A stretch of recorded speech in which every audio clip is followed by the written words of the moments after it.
Hello, Dolphin fans, and thank you for coming on the Miami Dolphins Mode channel. Today, I'm going to talk about preseason game number 2 against Tampa. I know that I'm a little late on this, but we're here now. So let's go ahead, and I'm just going to talk about the offensive side of the ball in this preseason game 2 against Tampa.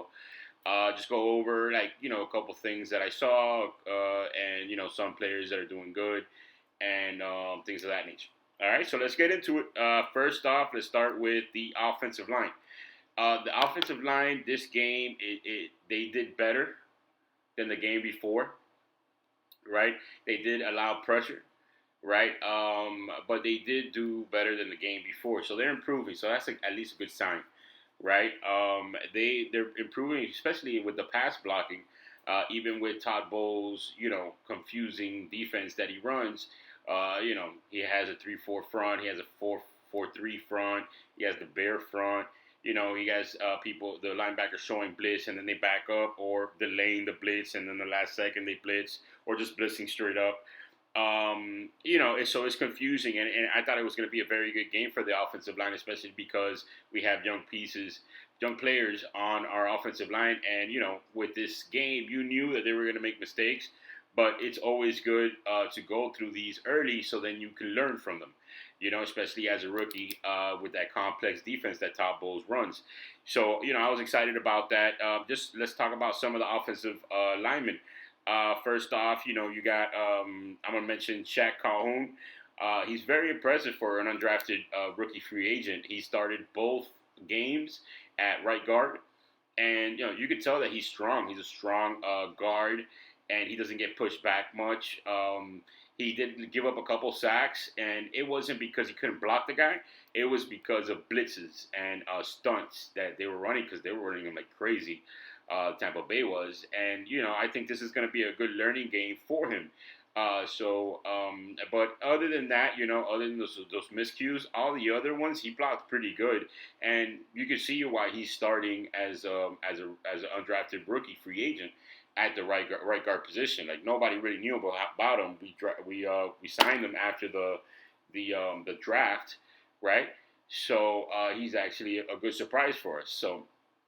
All right, so I do like the push that he gets on run blocks, and when he does pass block, he doesn't get pushed back much.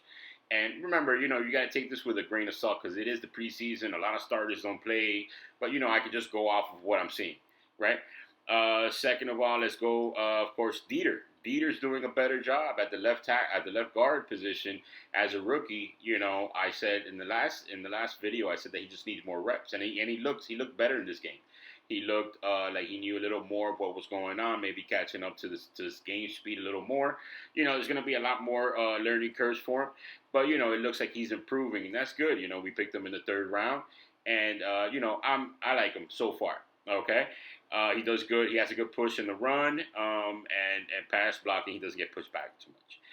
Also, we got Jesse Davis, who was our starting right guard last year, and now he's at right tackle. This guy must be confused. When Jesse Davis first came here, he was the right tackle, and they moved him over to right guard. Then he played last year the right guard, so he learned that. Now he's back at right tackle. I mean, he's just going all over the place. But wherever he goes, he does a solid job. So that's something to be excited about. Also, Isaiah Prince. Isaiah Prince was at right tackle. He did pretty good.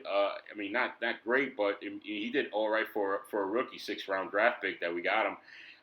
He allowed 1 sack, but when he pass blocks, he usually has a guy right in front of him. When he run blocks, he gets a nice push. Again, he's not going against the starting D lineman, but for what I've seen from the snaps that he's had because the first game he was a 3rd string, this game he was 2nd string, and he started playing in the 2nd quarter all the way through the 4th quarter. He also got hurt, and he was back in 2 plays later, so that shows some toughness from him. I would like to see him in this next game, maybe with the starters, maybe not the whole time, but maybe halfway through when the starters are going to play, because they should play the first three quarters this game on the third preseason game. So in the offensive line, you really don't want to switch it up too much. You want them to all be together for the whole game. But if there is an opportunity and to figure it out, this would be the game to do it. Maybe put Calhoun in there for like the first half of when the starters play, and then switch Jesse Davis over to guard and put Isaiah Prince at tackle, or leave Calhoun. I don't know, but try to. Yeah, I just want to see Isaiah Prince go up against the number ones, see how he does. All right, that's just my take. Okay.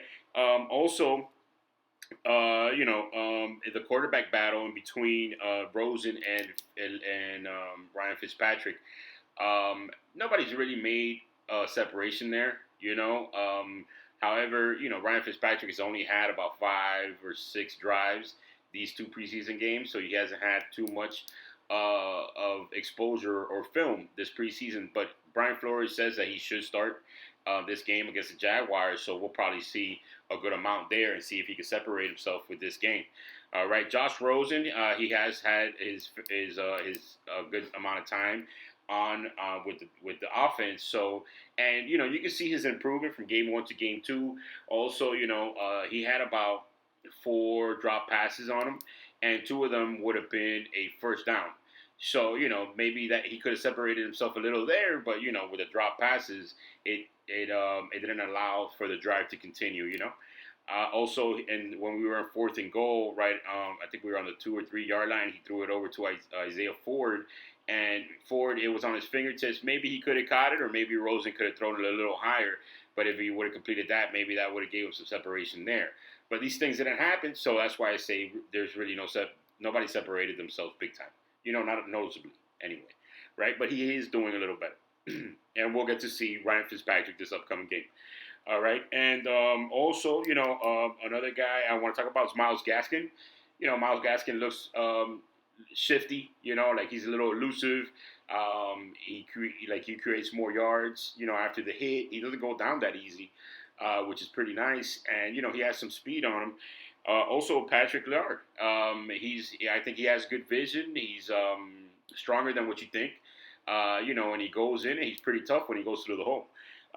Also, Kenneth Farrell had a couple of good runs last game. One got called back because of holding, but if he would have completed both of them, he would have had at least 70 yards rushing. On a few carries that he had, and he's actually quicker than what I thought he was. So that's something good, especially because Kenyon Drake is down with the foot injury. We don't know how long he's going to take, and the third running back position is open, maybe the fourth one too. So it'll be very interesting to see what's going on there. Okay. Just an extra note also, Laramie Tunsil looks like a beast. I'm excited to see what he's going to do this year. He looks like he's going to be an all-star. Just with the plays that he was in, it was like, hey, leave him alone. He has it. He has that side. Don't worry about it.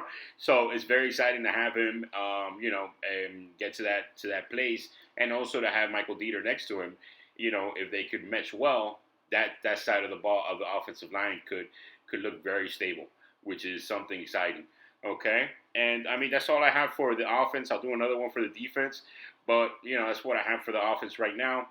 The tight ends, they really haven't separated themselves. They haven't really done much this preseason to this point, and the receivers really haven't been in too much. So the only one that's coming out is like Preston Williams. That's noticeable, but he had a few drop passes. But we'll see as it goes along. All right, well, that's it. Thank you for your time. If you got any questions, leave them down below, any comments. And if you like this, hit the subscribe button, and we'll notify you when we got more videos. Thank you very much. Have a great day. Go Dolphins.